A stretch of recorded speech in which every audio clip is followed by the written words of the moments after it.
Welcome back to Building Character, where we figure out how to play as your favorite fictional characters in Dungeons & Dragons. Remember to join the Patreon for character sheets and to vote in the polls, and like and subscribe to escape my wrath next time you play.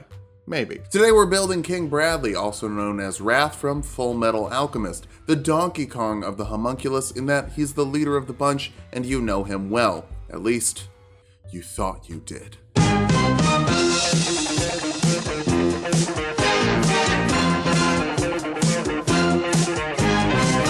Let's start off with our goals for this build. First, we need the ultimate eye, or as they call it in the fighting game community, sick reads. You need to know where your opponents are going before they do.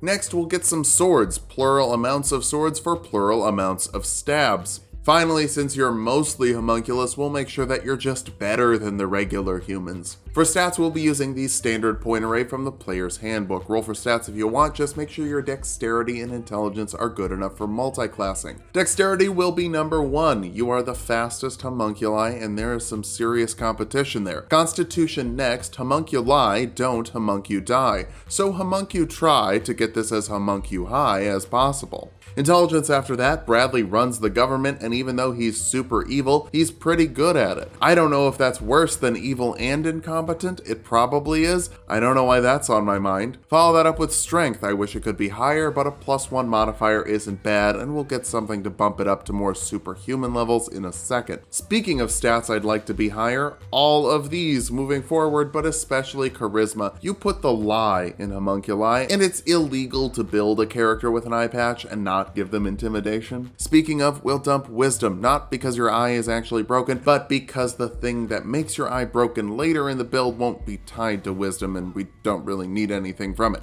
Anime. Start all the stats at 20, then add 40 points as you please. What race should a homunculus be? They're artificially created, which makes me think Warforged, but none of the Warforged stuff actually translates mechanically to what a homunculi does, mainly fusing with armor. Bradley is a special homunculus based on a human, so...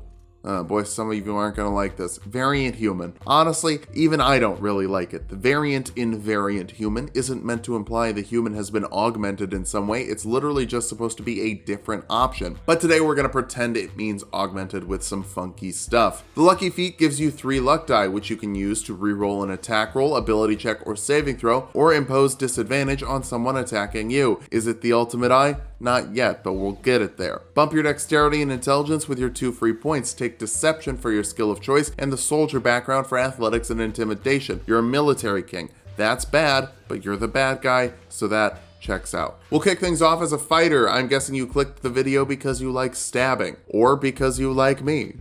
Wait, do you like me?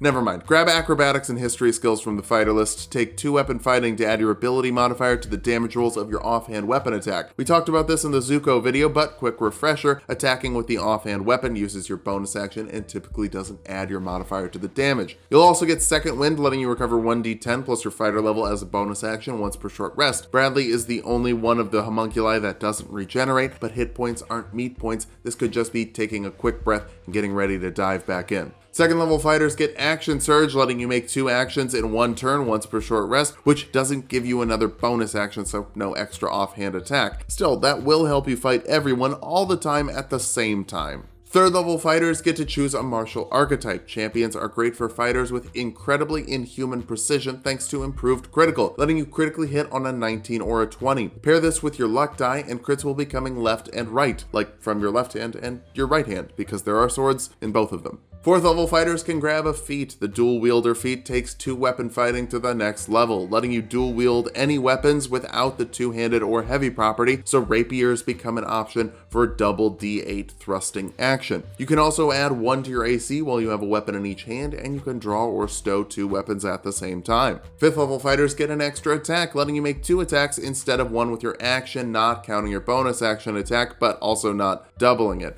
We'll still get crazy amounts of attacks, don't worry. 6th level fighters get an ability score improvement. Let's use that to bump up your dexterity for better stabbing, considering you have so many opportunities to stab. 7th level champions are remarkable athletes, letting you add half your proficiency bonus to strength, dexterity, or constitution checks you're not proficient with, like stealth checks or even initiative rolls. And you can add your strength modifier to the distance of your running long jump. So that's 1 extra foot. It's not great, but we'll actually get something to supercharge our jumping abilities more later. 8th level fighters get an ability score improvement. Cap off your dexterity modifier to maximize your martial skills before we move on to more complicated stuff. That complicated stuff being more buffing stuff to make us a little more than humans. Wizards are pretty good at that because they have these things called spells that do weird things. We're going to focus on spells that will make us better than everyone we're fighting without concentration. Spells like Mage Armor to make your AC 13 plus your dexterity when you're not wearing armor. Long Strider to increase your movement speed by 10 feet for an hour. Jump to triple your jump distance for an hour. Shield to add 5 to your AC as a reaction. Featherfall to remove falling damage for up to 5 falling creatures as a reaction. And Expeditious Retreat to let you dash as a bonus action for up to 10 minutes depending on your concentration. That last one is concentration, but it's the only one that is concentration so far. So you can cast all the others on yourself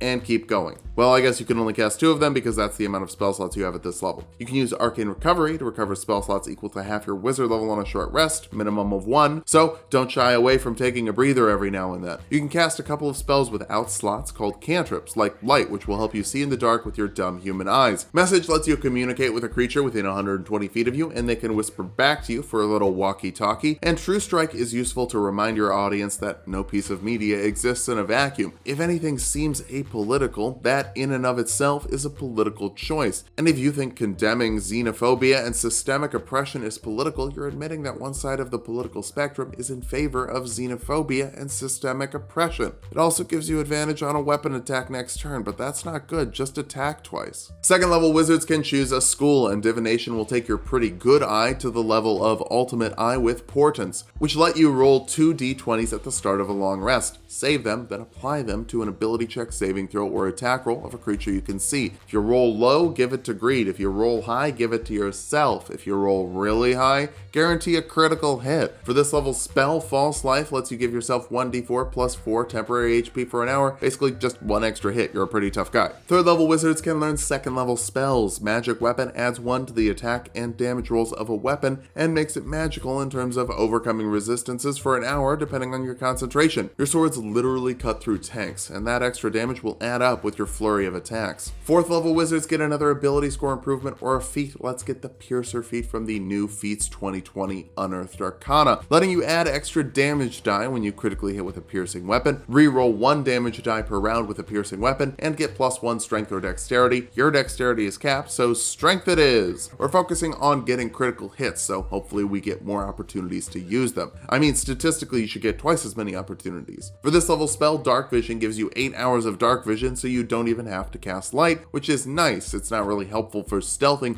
to have a big bright light following you around. 5th level wizards get 3rd level spells. This is what we stuck it out for. Haste just makes you better. You get doubled movement speed, advantage on dexterity saves, +2 to your AC, and an extra action you can use every round to dash, disengage, hide, use an object, or attack. But only 1 attack, unfortunately. This doesn't pair with your extra attack. Still, that's up to 6 stabs in a single round with action surge and your bonus action offhand attack as well, with all the other great buffs from haste. Keep in mind it only lasts for a minute depending on your concentration, and when it ends, you can't take actions or reactions for a round while you reset. Back over to Fighter now. We need some more Ultimate Eye abilities, and 9th level fighters get Indomitable, letting you re-roll a failed saving throw once per long rest, letting you just say no to fireballs, lightning bolts, holding spells, and anything else those stupid alchemists are throwing at you. 10th level champions can choose another fighting style. The Mariner fighting style gives you a climbing and swimming speed equal to your regular speed, and +1 to your AC if you're not wearing heavy armor or a shield, which when paired with Mage Armor, Dual Wielder, and Haste will set you at 22 AC standard, and you'll be able to bump that up with a shield spell as well. Small issue: this is from an Unearthed Arcana so old it gets mad at rebooted cartoons for children. So if your DM isn't cool with it, dueling adds 2 to your attacks with a finesse weapon when you don't have a second weapon in your offhand. If you drop one of your swords, this will at least keep you consistent, but go for Mariner if you can. 11th level fighters get another extra attack for 3 attacks in an action, 6 attacks with your action surge, 7 attacks after the haste action, and 8 attacks with an offhand bonus action attack. That should be enough to squash some rebellions, or at the very least skewer them. 12th level fighters get another ability score improvement or feat. Since dropping concentration is so brutal with haste, let's grab the Warcaster feat for advantage on concentration saves and the ability to cast spells with somatic components even if your hands are full. Pairing the advantage on concentration saves with your proficiency, you shouldn't have to sweat dropping spells. But if you're still worried about it, 13th level fighters get another use of Indomitable. You can also use these on death saving throws,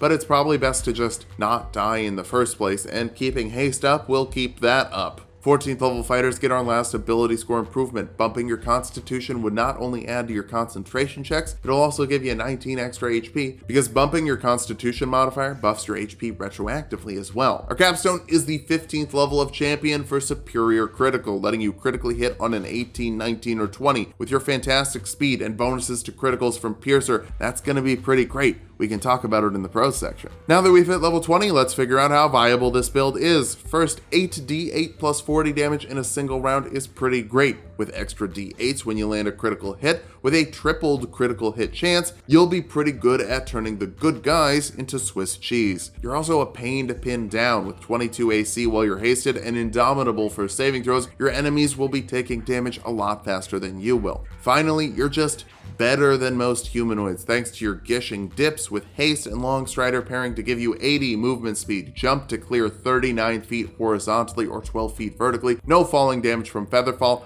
not to mention the lucky feat and portents being kind of broken. For weaknesses, you've got 2 major concentration spells with haste and magic weapons, so you'll have to pick and choose between them. You're also lacking in wisdom, which even with Indomitable could set you up to fail some frustrating saving throws. Finally, 2-weapon fighting just isn't the best. If you want to do melee, Great Weapon Master and Strength Investment is always going to be better. But the person who took Great Weapon Master probably won't be able to hit you, so is it really that great? Dodge every attack and send back a storm of swords. Just watch out for someone truly gifted with alchemy. They could leave you a little scarred. Thanks for watching the video. Subscribe for more if you liked it. We make 2 videos every week. Join the Patreon for this character's cheat and subscribe to Tulok and Mango for more Tulok fun.